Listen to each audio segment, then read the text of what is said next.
Welcome to the Concrete Podcast. I'm Joe Shetterley. I'm Joel Cookston. And we're here today to bring another episode. Oh, my goodness. What's going on in the concrete industry. We're unpacking some pretty crazy things today, right? There's an article that came out.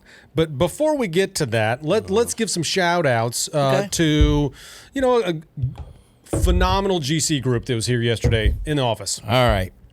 Big shout out to a company I've been doing business with for almost 39 years.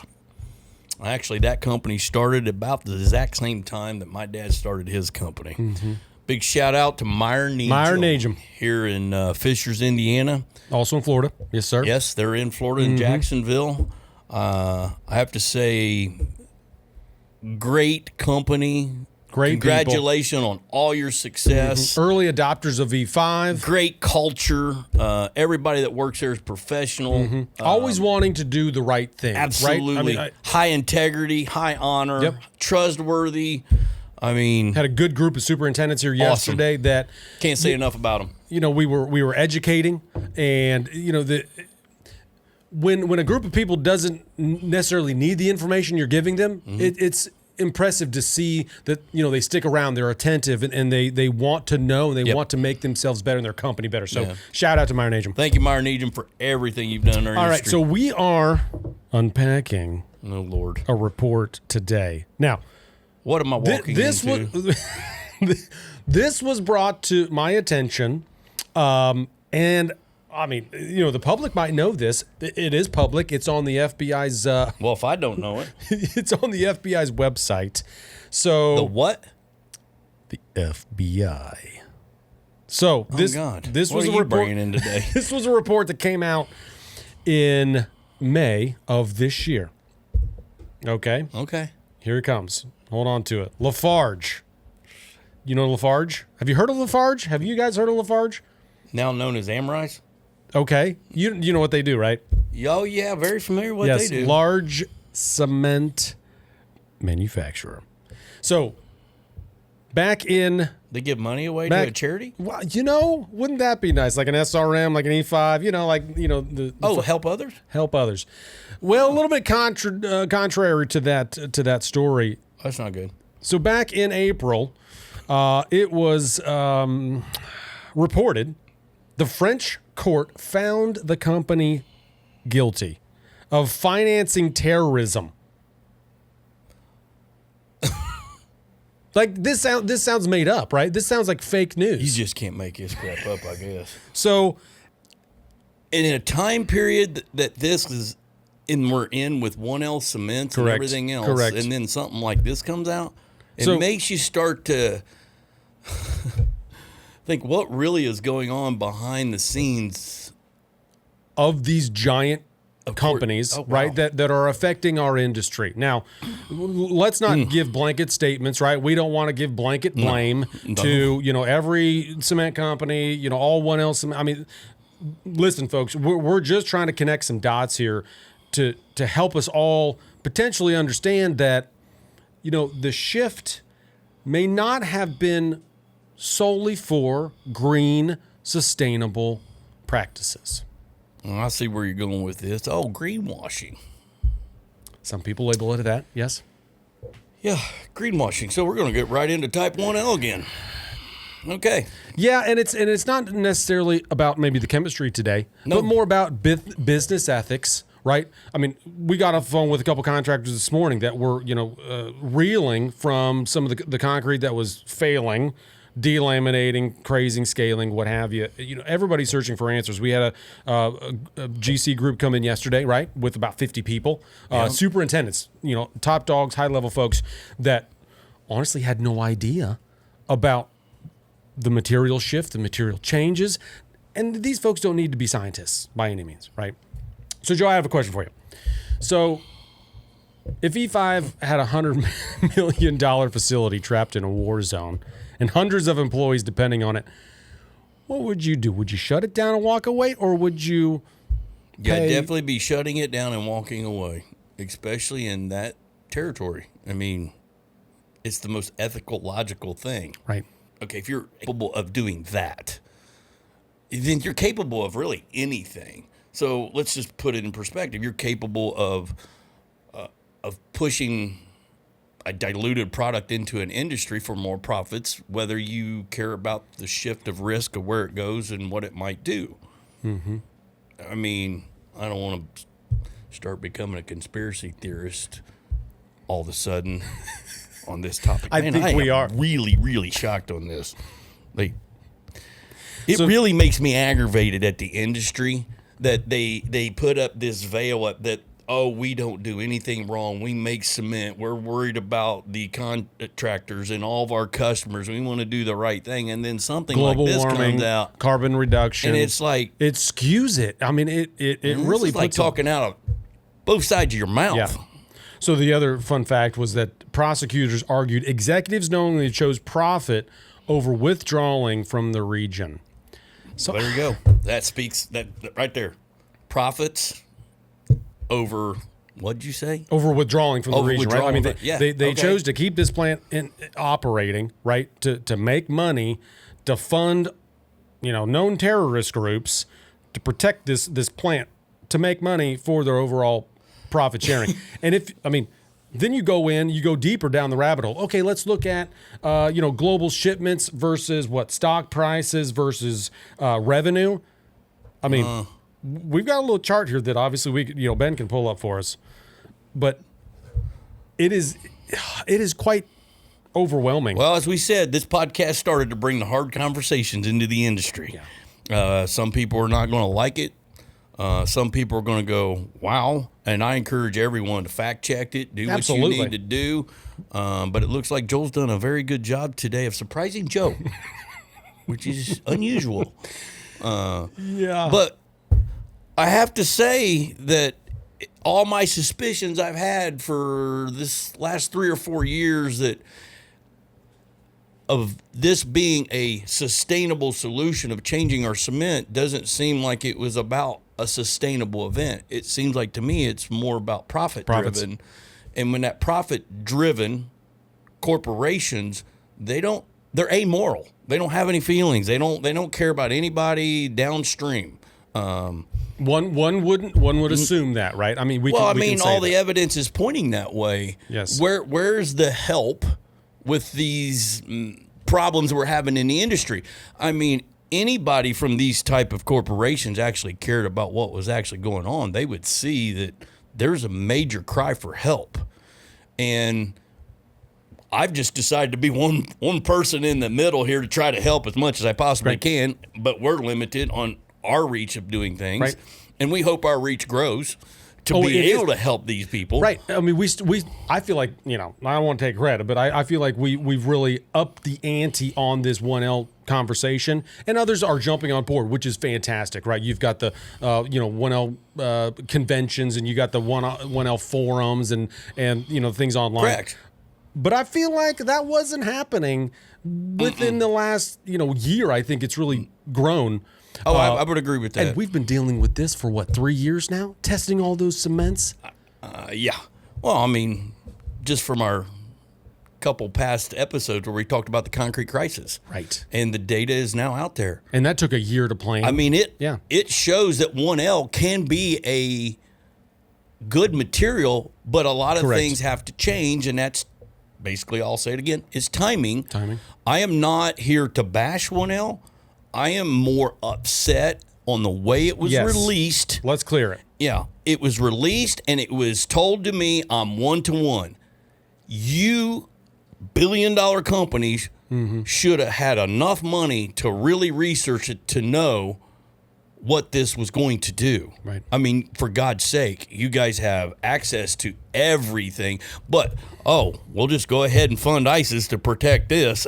Dude, that's messed up. Take that money and refund the research on what you guys did over here so that the concrete finishers that we're getting calls from every day, day in, day out. They're dying on the vine. These poor folks that are out there. Look at 1lcementproblems.com. I mean, there are stories upon stories of these companies that are suffering. We get calls daily to say, hey, how can we fix this? How can we fix this? Does E5, is it a blanket? No, it's not a blanket solution for anything. And then you run reports on, how much these companies are making. Oh, it's insane. $37.4 billion in 2025, up from, say, $30 billion from 2021. So you look at the numbers, and it's fascinating to say if you look at the cement shipment quantities versus stock prices versus revenue, it's interesting to see that the cement volume shipment, or what they call shipment, didn't change, didn't increase, right? So, or it was increased slightly, meaning they didn't make more cement, but they made 200% more revenue. How do you not make more cement but make 200% more revenue? By cutting it, by diluting it, by making more product. Let's use the proper terminology. This is my theory. Good. Very good. Yeah. But here's the theory. Well, when you're manufacturing cement and there's some byproducts that you can't use in cement, and they had to haul those byproducts away, limestone dust, cement kiln dust. Yep. That costs the company X. Yeah, hauling charges, shipping charges. Well, I'm sure everybody's seen an opportunity when people start wanting to go, we need to go green. We need to save the planet. We need to do this. How do we do this? How do we do Our shareholders are beating us. Well, it's grab the message of going green. Let's go green. But then go, on the back end, let's get this approved through committees and everything without anybody really knowing. And then how does that happen? How does it get through committees? Because no one's paying attention. Concrete finishers, general contractors, all those guys are so busy with schedules. Engineers, they're moving 100 miles an hour. And they're trusting. This is the big thing. I think this breaks a lot of trust even more now for me than anything. Now, I was really skeptical. Oh, I'm more skeptical. And after this podcast is done, solidified you can guarantee, audience, I will be digging in extremely hard on this to figure out, like, what is really going on with our industry? Why ain't we funding good research? Let me back that up. Why ain't we funding things that help the bottom line of the person that does the work? Correct. We are seeing a huge shift in our industry in the type of people that are in the industry that are getting ready to retire. We are going to have a huge shift of the skill set is shifting. Mm-hmm. The guys that have been there and labor grinding it out, it's going to be devastating. But if big companies are not going to help train the next generations up to learn how to handle these materials, we're in for, well, I'll tell you what, we're in for a catastrophic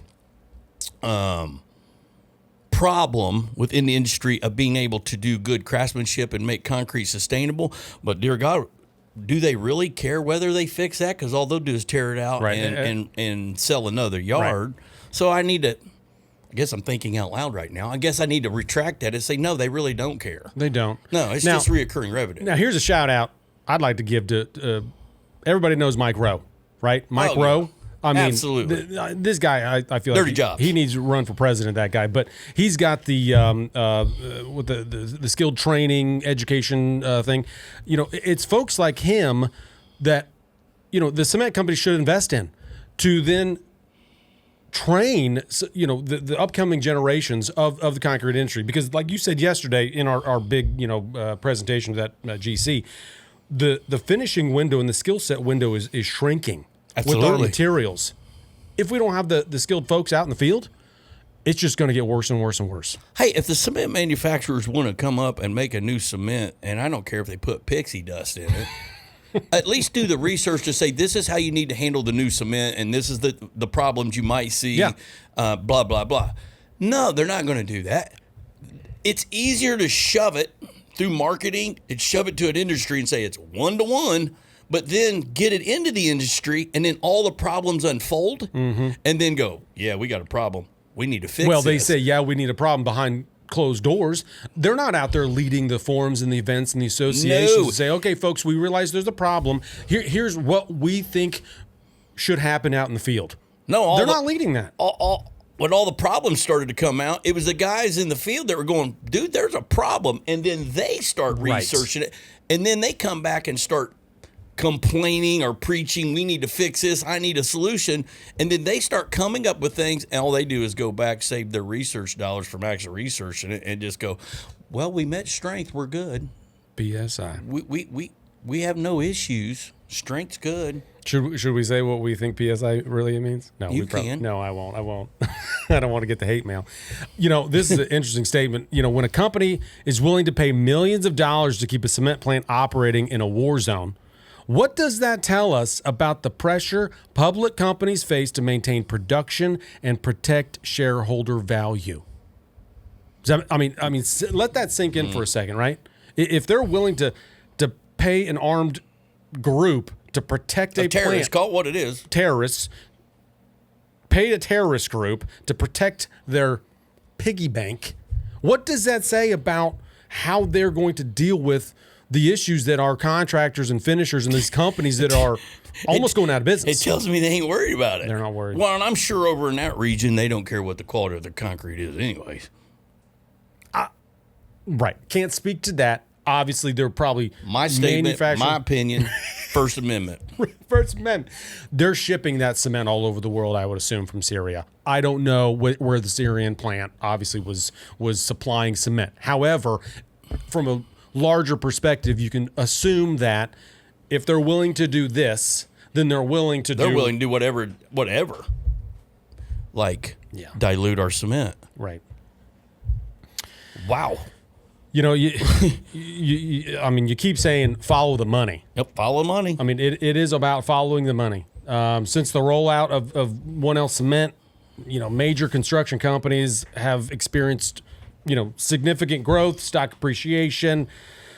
But at the same time, our contractors, they're voicing concern, but to your point, there's nobody leading these forums and these, from the cement companies that are, saying this is what we got to fix. Well, my mind's going back to just a couple things when I'm just in general conversation with people. It's like, how do you fight a monster? How do you fight a giant? How do you do this? How do you do that? These guys have more money than they never know what to do with, and they can go in and try to silence people with money. They can do whatever they want, try to smear campaign you, throw more research dollars at a high-paid university guru that's on YouTube all the time to go back and, I'm going to get some research dollars, but I don't want to step over the line and tell them they're wrong because I might not get more research dollars.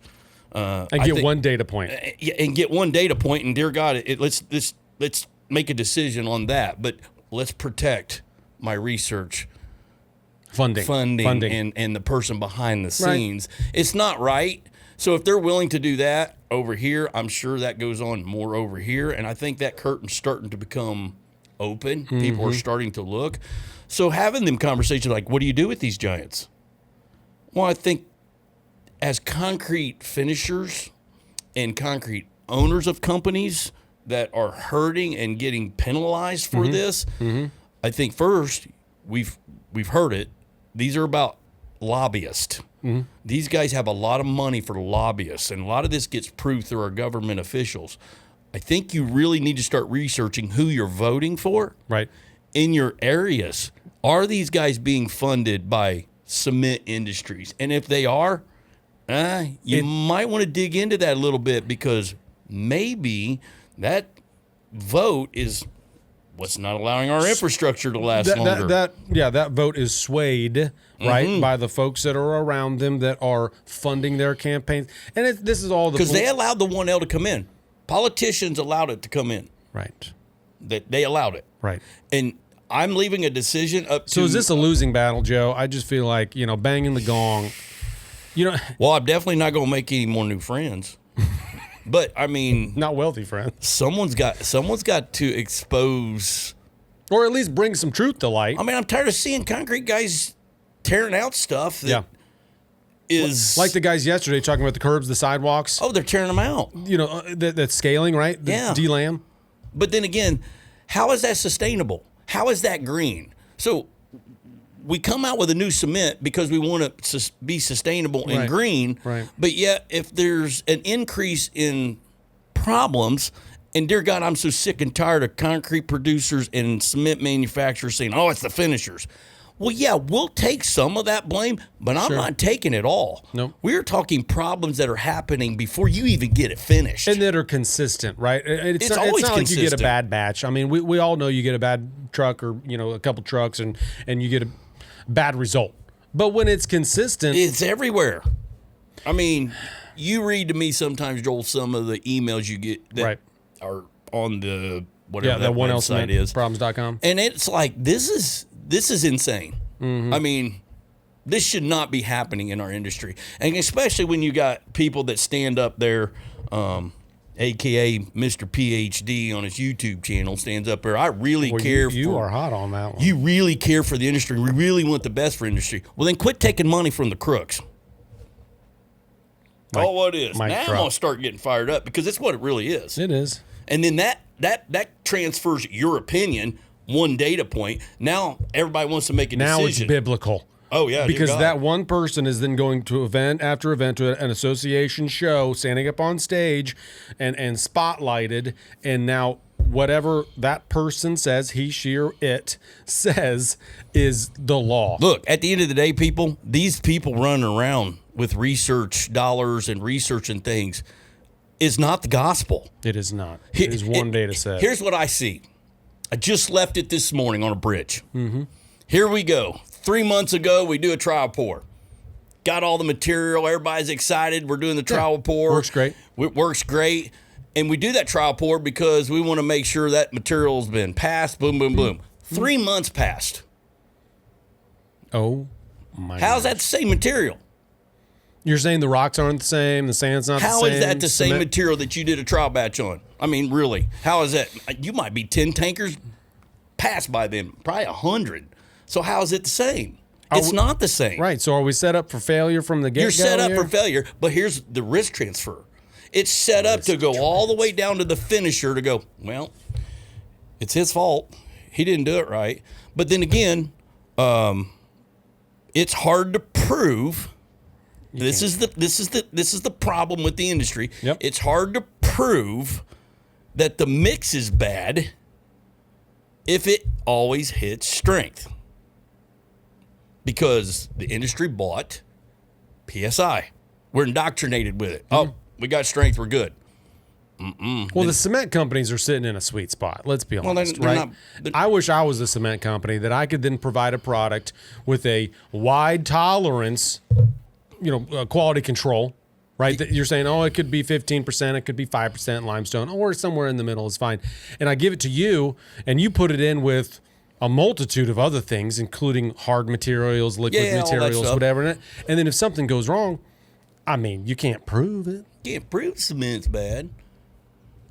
Well, it's interesting. I was thinking as we were preparing for this podcast that, another industry, right? Like what other industries, we don't want to just complain on this podcast, right? That's not what this is about. This is about bringing information to light so people can make your own assumptions, connections, go and do your own research. But as I was kind of thinking about this, I was like, what other industry has problems, right? Massive, widespread problems. I'm thinking auto industry, right? Mm-hmm. What happens when a car, has a manufacturing widespread problem? What do? Recall. Right, it's a recall. And how do they... Well, first of all, you got to be honest. What's that? You got to be honest. Well, the automobile industry is honest. Hey, we put out all these motors. We're going to call it a recall. There goes the comment. Yeah, probably. But they're going to go, hey, we got a recall. Well, at least they're more honest than the other. Right. And let's be honest, the auto industry doesn't want recalls, right? Because it costs them tens of millions. But if they do, and it's a safety issue, right? Right. So it has to happen a multitude of times. People might have to die, for this recall to come out. So yes, they're honest to a degree. It's risk and liability. It's more honest than what if you want to do the comparison to the cement industry to the automotive industry. Then they're more honest than that. I mean, would a cement recall ever happen? Oh God, no. Are you kidding me? For them to confess they actually did something wrong? No. No. Hell freeze over. Right? Because let's be honest. So the cement materials, they're shipping daily. They're put in everything. Bridges, data centers, pavements. Well, buildings. It's easy because it's never going to be their fault. It'll always be the placer, the contractor, the finisher. It'll always be their fault. It's never going to be the actual material supplier's fault. Yeah. Well, you said it earlier. But they've done a great risk transfer. Congratulations. You guys checkmated the whole entire world. I mean, you got everybody bought in that it's just about PSI. You really don't have to. You don't have any other performance metrics. Great. I can hear it now. Everybody's going, oh, I got the ASTM standard. Yeah, well, dude, that's like hitting a barn door. Okay. Woo! You got it. You passed it, but I got parameters You do this it blindfolded. big. I mean, I can be whatever. I mean, okay. Congratulations, pat yourself on the back. All that standard told me, it just gave me how wide my variables are and how I really can't even come to you because there's too many variables, but your committee sat there and goes, oh, it's passed. We're good. Well, that's not fair. But then you hold us to a whole different set of rules. You hamstring us in the field. Oh, well, you got to do this. You got to do that. You got to do this. You got to do that. And it's like, oh, dear God. You got to check all these boxes. There's no way. And then they become a monster of money making, and you can't sue them. You can't do nothing. I think this is an interesting statement. So is the reason we'll never see a cement recall because the product is flawless? Or Wrong. because the financial and legal consequences of recalling concrete would be so large that the industry has practically no way to do it. Right? Absolutely. There's no way. You can't recall it. You can't. And even if they admitted to something now, 3 years ago, all that product that they shipped and they sold and they bought, they're never going to admit to a... Okay, so this is rumors, and this is what I've heard. Well, that's what podcasts are great for. It is what rumors. it is. It's just rumors. But I've heard that silos have set with material that's been made way back 2014. So maybe we should find those silos because it would be good, right? And then that product was actually made out of spec. Okay. Someone grew a conscience that day. Not many times. Interesting. But then it goes over here and it's placed in that silo, but then they make a fresh batch and then they just grab a little bit to kind of... Is that the pixie dust? Yeah, well, it's just to get rid of it. They're not going to throw it away. Right. But what was out of spec, well, they'll put enough in to keep it over here with the compliance stuff just to kind of shift it out of there. Well, if it was out of spec and you're getting some of that over here, stop and think. If that is true, something that was made 12 years ago is now being blended in without anybody knowing. It's all conspiracy, whatever you want to call it. Yeah. But I guarantee you, people need to start thinking this way because honesty don't seem to run too high on this side. So anything's possible. You What's can't that do to you in the field? How can you plan for something that you have no idea how it's going to perform? And if they're willing to do this thing that happened in May of this year, then pretty sure that they're going to be blending and mixing. Obviously, they're going to protect their profits. Right. So they're not going to throw material away that was made bad. And they're definitely not going to throw away material that used to go to a dump site, and now it's able to go into the product, into the product. So we're educating. In this, I feel that this is an educating podcast right now at the moment. Well, we got to give something. I want you guys to think about this. ASTM C595 states that they are allowed to put up to 40% calcium carbonate and then an additional 30% of carbonates. And that carbonates can be anything, sodium, potassium, whatever that carbonate is, they're allowed. Okay. It's not defined, just a carbonate. And this is in the limestone? Yeah, limestone. Okay. So here we've got 70% of a lot of carbonates can be placed into the cement on 595. Well, one of the arguments has always been by the cement industry here in the United States is, well, Europe's been doing it for... Right. 30 years and they don't have no problem. Yeah, it's a global thing. Back up there, Burn. No, it's not the same. Because their specification over is a much stricter spec than what our 595 is. Because in their spec, it says a minimum 75% of calcium carbonate. Right. So they're taking the good stuff and saying you got to at least whole put this in. different ball game. Right. So why are we having issues with it? Because of that 30% of that 70% is just carbonate. Whatever. materials, whatever that carbonate material is. They're not going to tell you. No. But then, can't prove this yet, but boy, we're working on it. Grinding aids that they use now to grind it finer and more efficient has a whole different effect on this limestone than we even know yet. And that's why when I hear and see all these guys having troubles, listen, guys, there is no one right now on the face of the earth that bleeds and cries and feels bad what's going on in this industry for those finishers than I do. Right. Me, I've been those guys. Right. And, man, my heart's – this is insane.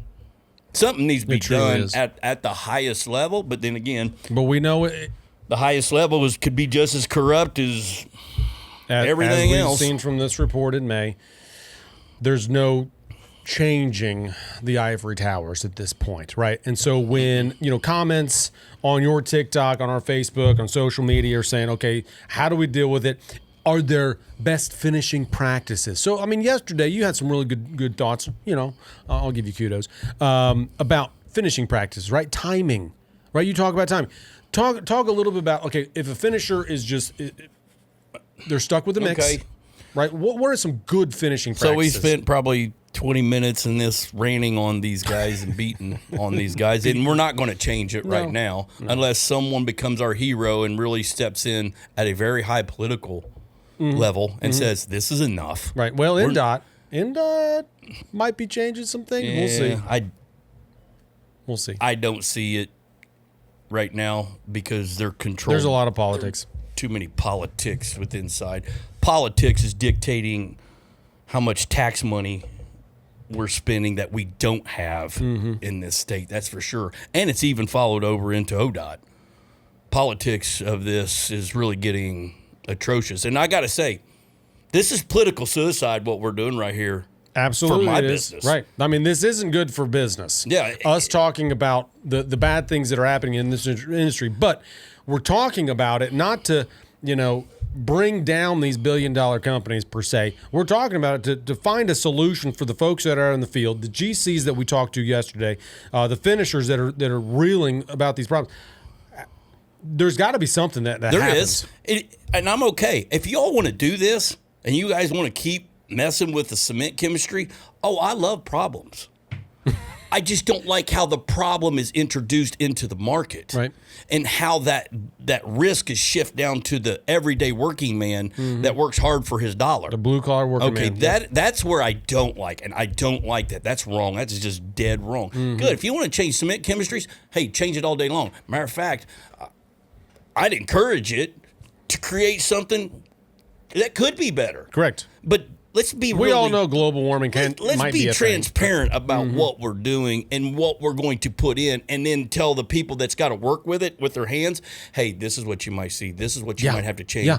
Man, that would be awesome, because then this guy's not out in the field going, man, it's 6 a.m. I got to get up. I got to get kids to school, but then I got to go deal with this freaking concrete mix. It's uncontrollable. No one will help me. No one will tell me what it is. Well, yeah. But then again, when he goes for help, the guy goes, well, you didn't cure it right. Dude, did you put your wind stops up? Stick it. You don't even have a clue what's going on. Right. At the end of the day. So I'm okay for that. If you want to change. If you want to innovate admixtures, innovate admixtures. I'm all about innovation. But let's be transparent about what it does. Help folks in the field to say, hey, you might experience this. You might experience pot lives that are shorter based on this, right? I get it that there's risk and liability at the top, and they can't sacrifice their revenue, their stockholders' percentages and dividends. I get all that, but there's got to be a playbook. Sorry, I was getting excited. Easy, Joel. Oh, I know, right? There's got to be a playbook to a degree to say, hey, if you're getting this, you might want to adjust your water reducers, like last time we talked about. Absolutely. Right? You might want to adjust accelerators or, your and that's the thing. You get these, no one knows. Like, no one knows how to fix this stuff. But, we've been in this now 2 years deep. We're starting to figure out what don't work and what work. But I still don't see them trying to help. Mm-hmm. All I hear them saying is, they're doing it wrong. Or, man, I wish that E5 guys would just shut up. They're causing me trouble in the industry. Take them out. Just do wet cure. It'll be fine. And then let's try to get rid of them somehow. Well, that's great. I'm glad we're getting the attention. that I mean, bad PR is good PR, whatever. I guess. It is whatever what it is. But I'm not going to be quiet. No. I can't be quiet because I love my brothers and sisters that finish. And somebody's got to kind of step in between the ivory tower and the guys in the field and say, okay, we see what's happening over here. Let's do as much due diligence, vetting the cements, the mixed designs, and then come up with a solution, a playbook for these folks to say, hey, if you experience this, you might want to do this. Right. So my advice right now, one thing I'd say, listen, finishers, two things what you need to do, and you haven't had to do this. This is the thing. This is something new that they have to do. Don't trust anybody. I'm glad you said anybody. You need to name okay, anybody. Don't trust anybody. Mm-hmm. Verify. The industry, and dear God, I wish they'd just get over their freaking feelings. Whether you're a producer, a contractor, or an admixture salesman, finishers, don't trust it. Verify. You will have to do your homework from here on out to verify. Like a boatload of work. And it is. But and these guys are only going to tell you. When did I take advice from a person about children that don't have children? That probably happens. Okay, that's like me taking advice. I'm a concrete finisher, and I go to a guy and say, hey, man, I need advice to finish. And the guy's never finished. Mm-hmm. Well, that's most of the actual ready mix and concrete admixture salesmen. Now, there's those unicorns out there that has done it, and they've had it. I get that. And guess what? They make the best salesman. They make the best guy to work with because they're actually helping solve the issue. Love those guys. Wish we had more of them. But the corporate veil that's all this corporate stuff that's up here, ain't none of them finished one thing. All they do is get it out. We ain't hit our bottom line or our numbers. Keep shoving it. Get water out. Put more chemical in. That's what irritates me. I get you. And I get you. That has to stop. So what these finishers have to do is look at their producer and their material supplier they're getting it from and say, let's cut the crap. I want my water. I don't want you holding it back so you can put more water reducer in because you have to hit a safety factor. Finishers got to get more bold about dictating what they want. And I'm going to tell them what you want. You're paying for it. It's you spending the money. So do you go to Lowe's and you get a piece of lumber, right? You go through what you want to get, right? It'd be like Lowe's saying, no, you're taking every cricket board there is. Now go make me a house out of a square. And why isn't it square? Why isn't it plumb? You can't do that. So tell them what you want. I want concrete and I want my water because we all know they play in this water game. Let's hold back water. And then when we hold back to water and we get the slump, we add more chemical to it. Well, as soon as they add that chemical to it, that's when your problems start. Yeah. Give it its water, then get it to the right slump, and then give it a little bit of chemical to get you over. Yeah, like you said yesterday, maybe everything gets better. Calls for like 16 ounces of water reducer. Well, maybe if you add the water and you get the right slump, the right mix, maybe you only need 2 or 3. Quick guessing the aggregate moistures. I get so sick and tired of everybody saying that. Well, it's hard to do. We're running 100 mile an hour and we just can't check every truck. Well, okay, that excuse works for you. Well, I'm running 100 miles out here finishing concrete, and there might be a failure. That works for me then. I ain't going to get it right. So I shouldn't have to pay for it because you're not paying for your mistake. Why should I pay for mine? Oof. Okay, so don't give me that excuse. I can't check everything. You can get it a whole lot closer. Yeah, this fire's... Burn-offs and probes? Well... probes. That's the other thing I hear. Oh, well, we got probes. Well, yeah, what? 1%, 2%, 3% accurate? It's tough. You can't continue adjusting admixtures to make up for what water needs to be in that mix and give good concrete. It's just not going to happen. That's why we're having problems before we even get it finished. So if you say to a contractor, give it all the water, right? So I'm a novice, right? I'm not a concrete finisher. Like, I've been around you long enough to know enough to be dangerous. But when you say give it the water, like, what specifically? Okay, let's go. 564 mix. Give me a 0.45. Let's follow the ACI exterior rules. Okay, awesome. All right, 0.45. Well, that's going to equate to a certain amount of gallons of water. Yep. Usually around 30, 31 gallons per cubic yard. Okay. Give me my 31 gallons. So you say, But then they'll go, well, we're going to go adjust for the ag moistures and all that. Great, fine. But what is your ag moistures? Don't guess. The reason why they hold water back is because they really don't know. they don't know their ag So then moistures. they hold back. Oh, well, instead of 30, 31 gallons, they put 26, 27, get the right in it. And then they Try to check the get the slump slump. on the meter, and it goes, man, that's really dry. Let's put some water reducer in it. Well, why don't you give me the extra The water, water. which is Free. free, Johnny? Ding, ding, ding. Finishers, you can make this. This is where you don't have to pay for something. You'll get your water. No, I want my 30 gallons. I don't want you holding back because you don't feel like measuring the moisture. I shouldn't be penalized to buy more chemical. And then when I'm buying more chemical, I'm buying more problems. You want as less chemical in that as possible. Period. Right, because of these water reducers, as we talked last time, they have a short tinned pot life. Oh, they don't have any potentially? pot life anymore because everything's so ground so fine, so this, that. You know, I think my nephew did a great analogy on the magnet thing, you know? Yeah. Turn them backwards, they don't touch, a hit, they come back together. Right. That's exactly what these finishers are getting in the field. They're in the middle of placing and finishing and bowl floating when they start to feel that tear, and that's because of the water reducers. Chemistry's done. No longer it's working. over. But guess what? What's the first thing? Because when that's over and you're in the middle of that finishing, you got little plastic shrinkage cracks. You got all this stuff. Not necessarily. It's not always because of evaporation. That's because these pot lives are wearing off. Mm-hmm. And then first thing we hear, What? well, probably didn't cure it right. You know, you said something yesterday about wet curing. You and Ben were talking, obviously, Right. very technical. I love you guys for that purpose. But you're talking about wet curing, water curing a surface, and maybe some of the detriment that it was creating at the surface. Yep. Like, speak to that a little bit. Well, like, if you've got the concrete crisis data, you'll see. which you can download. You will see the Check out that petrograph podcast. analysis of wet curing of concrete that actually causes erosion at the surface. And it exposes the fine sand particles because it's too much water. Oversaturating. There's a timing of this. There's a timing of a curing compound. There's a timing of water cure. But, yeah, well, let me go ahead and just pull an 8 Mile. Yes, I own E5, and yes, I promote nanoparticles, blah, blah, blah. I get it. But I'm going to tell you, I wouldn't have dove into this if I didn't know it worked for me as a finisher, because the last thing I need is more problems. Nanoparticles of silica works.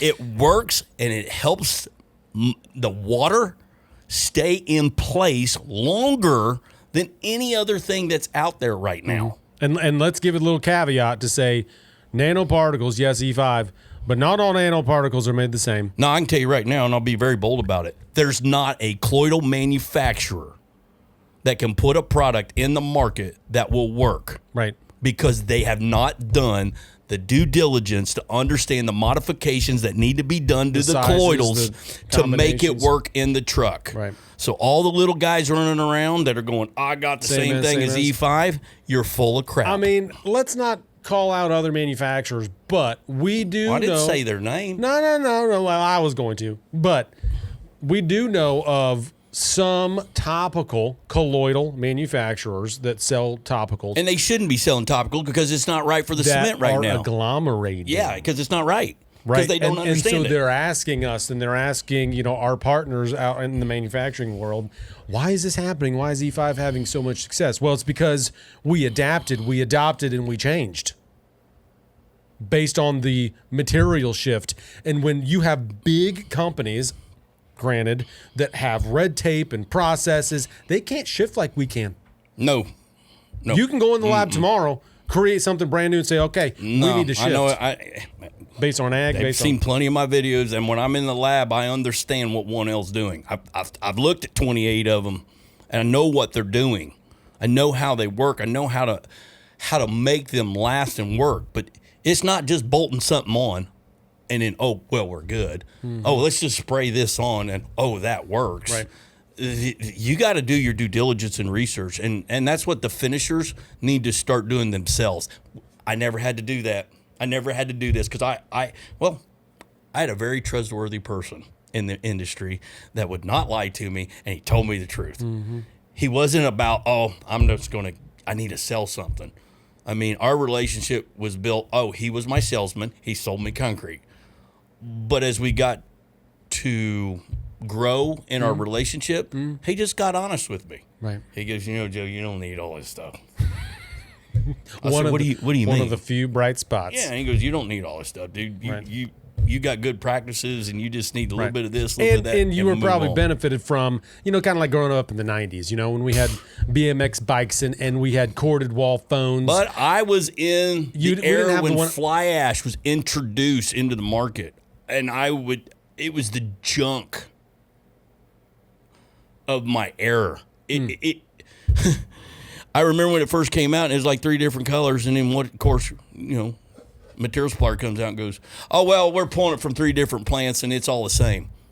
Boy, I wish I would have known what I know now back then, because someone would have been ripping out a lot of concrete. That's a good analogy. So with the fly ash introduction back in the day, they did the same thing. Same thing. Did anything come out of that? Like for the fly ash pans were producers. created because of that issue. Right. That's where the pizza pans come from. Fix that problem. Yeah. So, they brung it in. And the reason why they brung it in, I can make more money. Off of this trash. Off this trash. But, hey, screw it. Let the finisher deal with all the problems. Well, us finishers become very innovative over getting screwed multiple times of introduction of products. Yeah. Pizza pans come out. Now, who invented pizza pans, right? So I don't know who the guy was. As the advent of fly ash comes out. Thank you. Right. It's been Someone a godsend. needs to put that in the comments for us. I mean, it's been a godsend. And that was because of fly ash? That was a lot of the problems. Yeah, because we were getting, when they started introducing F ash and C ash and all this, and then water reducers become more dominant in the market, we started getting a lot of the jelly finishes. And that jelly finish, when you get out there your trial machine, it would start to knot underneath your 4-foot or your combination machine. At that time, we didn't have the traditional riders. Blades? Yeah, underneath the blades. We didn't have traditional riders. We had old masters. You sit in the middle and kick, start it. I remember that old picture. Yeah, you just go on that. But we didn't have the technology that they have today, so things would knot up and create these little balls on top, and it would drive you nuts. And people didn't know why it was happening. It's because the fly ash become did you know it was the fly ash? No, not at that time. But we were getting blamed for it. Oh, you're getting on it too early. You're doing this. You're doing that. And we're going, dear God, we have done everything we can, and it's still doing it. We can't get answers. Well, I remember when they brung me the first pizza pan on a job site. I'm like, what in the world is that? He goes, it'll take care of all that knotting. And I used them for the first time. Dear God, it worked. So what it was spreading out the fines because fly ash was finer. Right. And it was spreading out the fines and the sands so that you could get a flatter floor. So with challenges in the industry comes opportunity for new processes, new products, new things. So, bingo. As we look E5. Right. As we look back 10 years from now, and we say, remember when we were talking about the 1L cement shift and all that? No different than the fly ash shift. It won't be no different. Right? What came out of that 1L shift? The Ivory Tower folks didn't come down and say, okay, folks, we know there's an issue. Here's how you deal with it. What comes out of a challenge or a problem? Companies like us that test, create, adapt, adopt new processes to overcome some of these challenges in the marketplace, right? Absolutely. And what I would encourage people right now, if you're getting resistance of wanting to use E5 because people just don't like me because of my attitude or because we're just too vocal or whatever it might be, or we're just too honest about the industry. Honesty. Let us know. We're here to help and get a solution to you. But in the meantime, until we can get to you, there is simple fixes. Yeah, that's great. I would say you can do right now to help you get along, to get it till the producer actually comes to their senses and go, yeah, maybe this is a solution and I need to help my finishers and my customers. So what are some of those what I would say, fixes-ish? Look at, you can buy products straight from us to help you do that. Correct. One's Miracle Aid. Correct. Number 2 is Shield. Those right now are quick fixes to get on that surface and prolong that surface as long as you can without the agglomerations. Now, would that be the moisture or the water of convenience then? As the bleed rises, right? We got to plug the capillaries. Wets that surface off. We're used to that bleed water with the type 1, type 2s, right? And so as that wetted the surface, it allowed a wetter surface, at the top, right? With reduced bleed, we don't get that wet surface anymore, right? Well, you're getting a change in bleed rate. So that's where the problems are coming with scaling delamination, because we're actually getting finished, but the bleed's not finished. And then it's trapped underneath there. Boom. It didn't have time to get out. So it takes longer. It takes longer. Those blade finuses thirsty. But guess what? It takes longer, but I can't miss my window of opportunity to finish. Well, it actually screwed me by putting the inert material in it at 10 to 15%. Right. Made the bleed rate slow down, but my hydration window didn't move. And when I get into the initial set where I should be done finishing, bleed rate's not done. So you're finishing that water into the... And you're capping it over and it can't get out. Bingo, there's a problem. Okay, so you mentioned, obviously, Miracle Aid as a nanosilica finishing aid that would help to create moisture at the top of the shield product. What are some things outside of E5, right? Well, first thing I said, water. You definitely need to watch the amount of admixtures being put in your mix to help... You need as much hydration as you possibly can to offset the bleed rate. The more hydration you get, so what I would encourage you to do is drop the water reducers and give it a little bit of non-calcium chloride to help hydration. And I get it. Everybody's going to go, hey, it's 90 degrees. You're crazy. This guy. Let me tell you, I was around some old men, and Bud, they put calcium and they put non-calcium chloride. I don't care if it was 95 degrees. Summer days, right? They never dealt. In my working with them, they never dealt with plastic shrinkage cracks, and they never dealt with a jelly finish ever. Why?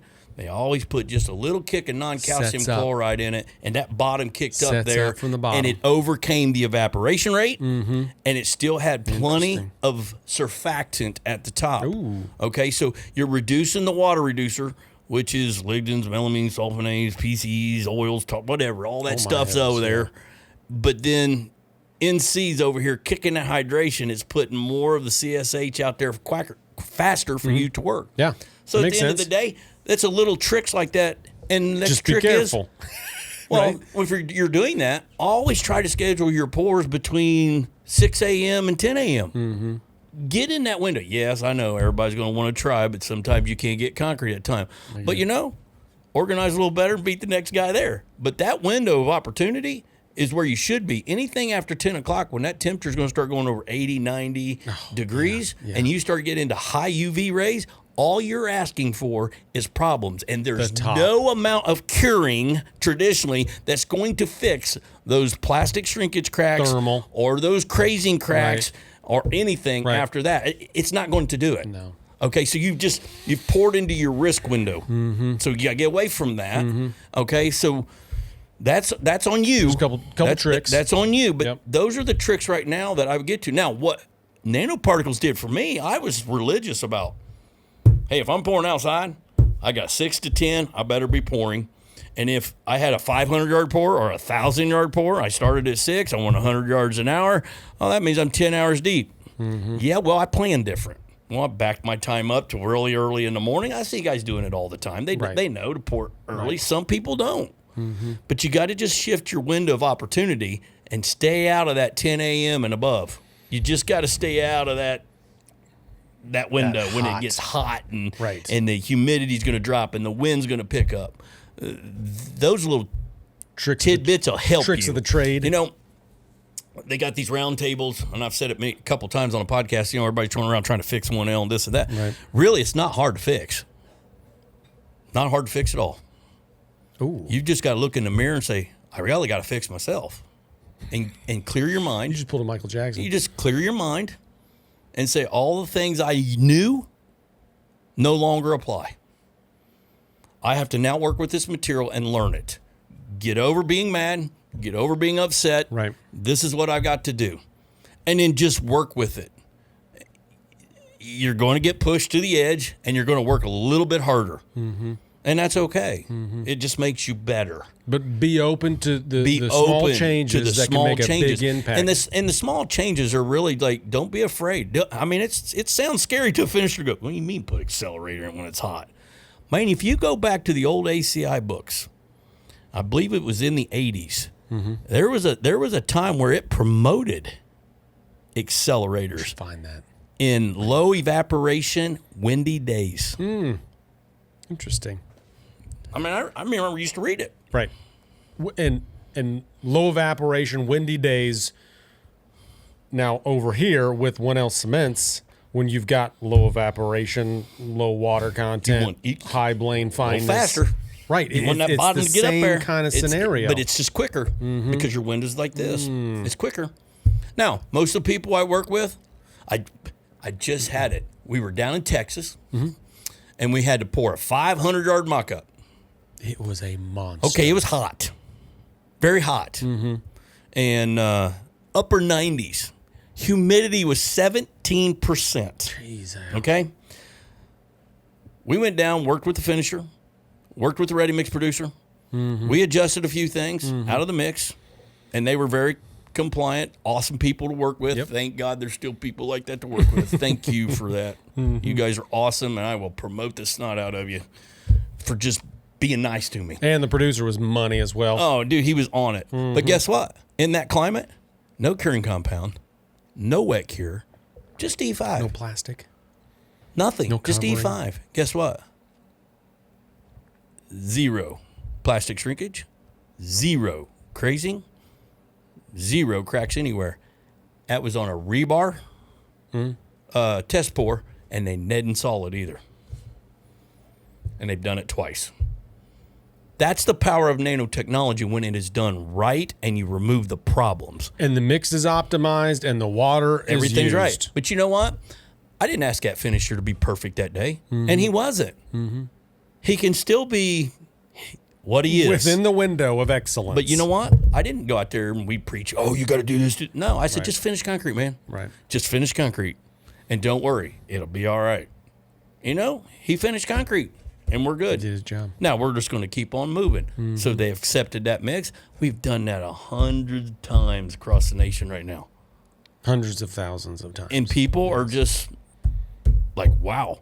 But it's hard to get out of the indoctrination. Oh, I need a water reducer. I need this. I need that. I need. But no, you know what's don't. exciting to me is like we were on a call this morning with a contractor out west, and he had poured with E5 several times, and he was pouring again, I think yesterday, and he immediately noticed it coming down the chute, and it was not right. He knew something was wrong, right? And That's a guy that's poured it a lot. Well, and honestly, like. He had used E5 in the past, but this one pour, he knew just coming down the chute that the material wasn't right. Right? It was pulling apart. When you've poured enough you can see concrete with E5 and the nanoparticles, and you start there is a sound. You know go, something's different. Something's different, and we did find out the difference. We did. The guy didn't dose it right. Yeah, call it what it is. Yes, he did not. Let's put it on the belt. What? On the belt. Yes. Anyways, that's just some things you got to deal with in the industry. Everybody's going to mess up. But it's wonderful to know that once you start pouring with it, you do touch, feel it, and see it. You see the difference. At the end of the day, as we wrap up, let's do. And as we wave goodbye to the Lafarge CEO that's now 6 years in federal prison. Good luck, know what? Good luck to him. I'm really heartbroken that a man has to spend 6 years in prison, away from his family, and all that, at the expense of money. You can't never get that time back. Just for money. Yeah. My heart breaks. They might think that I'm anti-cement, I'm anti-this, I'm anti-that. No, I'm really upset that our industry ain't acting better. We're being run by money. Looking out for people. We're being run by money. Filthy lucre is what the Bible calls it. No. The root of all evil. It turns men into slaves. Right. And that's what this podcast is not about. This is about uncovering you need the truth. liberated. You need to know that your life means more than money. Hell yeah. Yeah, your life means more than money. Yeah, well I said. guess we're getting a little bit to the end of this. Is getting a little biblical at the end. This is good. Remember, life's short. Sometimes we're not guaranteed tomorrow. You might have 10 years on this earth, 50 years, 70 years, or 100. Right. But at the end of the day, what you do here will echo in eternity. Mm-hmm. Make your time count. Help others where you can. That's right. Find solutions, spread the word, and help others. And cement manufacturers, ready mix producers, concrete finishers, take a look in the mirror. If these type of conversations upset you or make you mad or furious, or you want to try to do something, we need to hurt those guys. You know what? You're the problem. Right. You're the problem. If you don't want to find the solution, you're not part of our team. And you know what, finishers? Start looking for people that are bashing things and starting to put things down or do this or that. That gives you a number one sign. They're the issue. Well said. All right. Good talk today. To all you guys. Thanks, Joel, for really revving me up. Absolutely. That was awesome. We'll see you next time. See you next time.